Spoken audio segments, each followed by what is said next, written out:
Okey, jom sambung. Yang ini berkenaan dengan laju dan pecutan bahagian kedua, ya, bahagian kedua. Bagi mereka yang tertinggal bahagian satu, jangan risau, ada dalam channel saya. Video tu ada dah sudah di-upload dalam channel saya. Tolong tonton video tu dan belajar sedikit ya berkenaan dengan laju dan pecutan. Nah, apa yang kita sudah lihat dalam bahagian satu ialah berkenaan dengan laju, ya. Kita sudah lihat apa itu laju dan bagaimana nak mengira laju. Alright, so sekarang kita akan lihat laju seragam.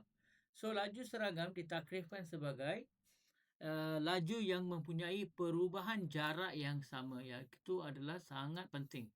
Perubahan jarak yang sama dalam selang masa yang sama. Okay, ini adalah dua perkara yang kamu perlu ambil perhatian. Okey, lihat gambar ajar ni. Gambar ajar ini ada sebuah kereta kat sini, dan pada masa itu masanya adalah 0 belum bermula dan jaraknya adalah 0. Maknanya kereta tu pegun, belum bermula. Now kereta tu bermula perjalanannya. Kereta tu berjalan sampai ke titik yang pertama ni, yang ni. Right? Bila dia sampai sini, jumlah jarak yang dilalui oleh kereta ni adalah 75 kilometer. Dan masa yang diambil adalah 1 jam. Okey, bagus. Kemudian, dia sambung balik. Dia sambung sampai ke sini. Now, yang ini titik kedua, destinasi. Di sini, dia sudah melalui 150 kilometer.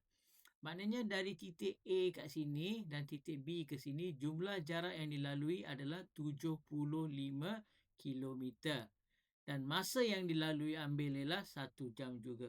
Jadi murid, kalau kamu perhatikan, bagi perjalanan yang pertama, dia mengambil masa 1 jam. Jarak yang dilaluinya adalah 75 kilometer. Bagi jam yang kedua, 1 jam juga. Dan jarak yang di-cover adalah 75 kilometer. Jadi dia telah melalui jarak sebanyak 150 kilometer dalam masa 2 jam. Nah, inilah dikatakan sebagai laju seragam. Kerana kalau kamu lihat, pada 1 jam yang pertama, dia melalui 75 kilometer.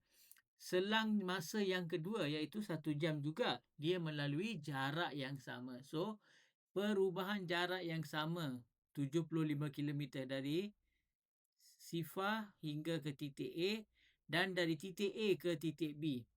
Right? Itu adalah perubahan jarak yang sama. Lepas tu selang masa pun sama. 1 jam, 1 jam. Jadi, untuk mengira laju seragam, kita masih menggunakan formula yang sama, iaitu formula untuk laju. So, jarak dalam kilometer bahagi masa dalam jam. Jadi, laju adalah sama dengan 150 kilometer bahagi dengan 2. Kita dapat 75 kilometer sejam. Right, 75 kilometer sejam. Dan ini adalah laju seragam. Right, maknanya kalau kenderaan ini masih dipandu atau Hisham memandu dalam keadaan yang sama, kita dah boleh membuat anggaran bahawa 1 jam dari sekarang dia akan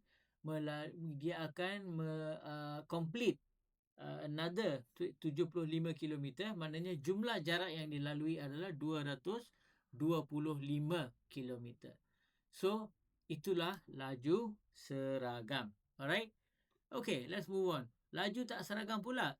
So, laju tak seragam ialah dalam keseluruhan perjalanan itu, kenderaan itu kadang-kadang dia pergi laju, kadang-kadang dia pergi perlahan dan sebagainya. Ini mungkin kerana keadaan lalu lintas. Okey. Di sini Hisham memandu keretanya sejauh 250 kilometer. Jadi bagi 2 jam yang pertama, dia melalui 150 kilometer.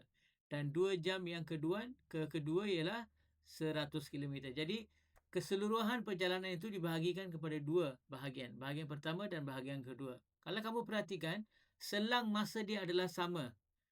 2 jam, 2 jam.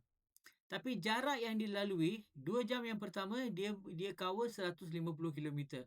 2 jam yang kedua dia hanya cover 100 kilometer. Jadi let's look at dia laju. So laju bagi bahagian A. Ya, bahagian A 2 jam yang pertama ialah 150 kilometer bahagi dengan 2 jam. So lajunya was 75 kilometer sejam. Bagi laju B, iaitu fasah kedua perjalanannya 100 kilometer sama dengan 2 jam. Tapi sekarang kelajuannya telah berkurang 50 kilometer sejam.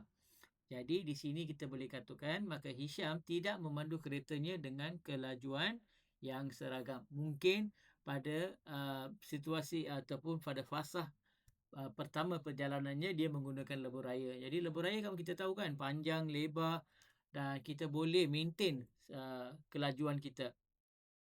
Right? Bagi fasa kedua pula dia mungkin keluar daripada lebuh raya dan menggunakan jalan raya biasa. Jalan raya biasa kita tahulah ada perkampungan, kawasan perkampungan, kawasan persekolahan, persimpangan dan sebagainya. Jadi kena perlahankan kenderaan, kena berhenti dan sebagainya. Okey, so jadi ini adalah beza di antara laju seragam dan laju tak seragam.